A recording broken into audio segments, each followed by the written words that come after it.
السلام عليكم ورحمة الله وبركاته. سنقوم اليوم بأخذ درس من كتاب العربية لغتي، درس الهرم الغذائي. سأقوم الآن بقراءة المقطع الأول والثاني معا. الصحة الجيدة مرتبطة بالغذاء الذي نأكله، فسوء التغذية يقلل من النشاط والقدرة على التفكير، بينما التغذية الصحية تؤدي إلى صحة جيدة ونشاط ذهني فائق. وفي عام 1992 ابتكر العلماء الهرم الغذائي، حيث وضعوا فيه مجموعات الأطعمة على شكل سلسلة هرمية مختلفة الأحجام، لتذكير الفرد بأهمية التنويع في الغذاء من أجل الحصول على جميع العناصر الغذائية بنسب معقولة. سأعيد قراءة المقطع الأول والثاني. الصحة الجيدة مرتبطة بالغذاء الذي نأكله، فسوء التغذية يقلل من النشاط والقدرة على التفكير، بينما التغذية الصحية تؤدي إلى صحة جيدة ونشاط ذهني فائق.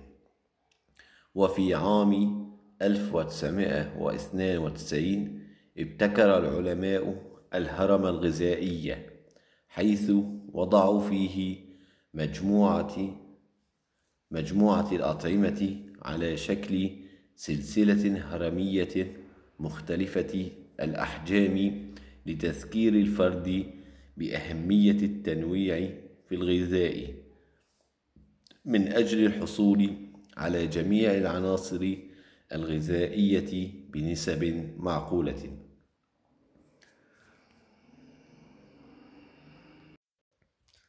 شرح المقطع الأول والثاني، أي أن صحة الإنسان مرتبطة بنوع الغذاء الذي يأكله، فإذا كان الغذاء جيدا كانت صحة الجسد جيدة، وبالتالي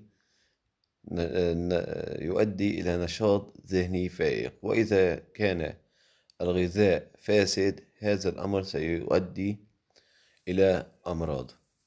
وفي عام 1992 اخترع العلماء الهرم الغذائي، والهرم الغذائي هذا الذي نشاهده في الصورة،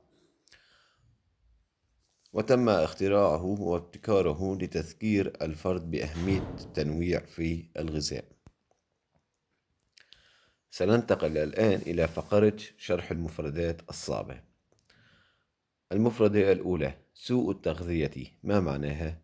هي مرض يصيب جسم الإنسان عندما لا يحصل على الغذاء المناسب والجيد. الكلمة الثانية: فائق، معناها ممتاز. ابتكر، معناها اخترع. معقولة، معناها صحيحة. الآن وبعد قراءتنا للنص وفهمه بشكل صحيح سنقوم بطرح هذه الأسئلة للتعبير عن الفهم. السؤال الأول: بماذا ترتبط الصحة الجيدة؟ الجواب: بالغذاء الذي نأكله، فإذا كان الغذاء جيد كانت الصحة جيدة، وإذا كان الغذاء سيء كانت الصحة أيضا سيئة. السؤال الثاني: ماذا تفعل سوء التغذية في جسم الإنسان؟ الجواب: يقلل من النشاط والقدرة على التفكير. السؤال الثالث: إلى ماذا تؤدي التغذية الصحية الجيدة في جسم الإنسان؟ الجواب: إلى صحة جيدة ونشاط ذهني فائق. السؤال الرابع: متى ابتكر العلماء الهرم الغذائي؟ الجواب: عام 1992. 5. ماذا وضعوا فيه؟ الجواب: مجموعة من الأطعمة على شكل سلسلة هرمية.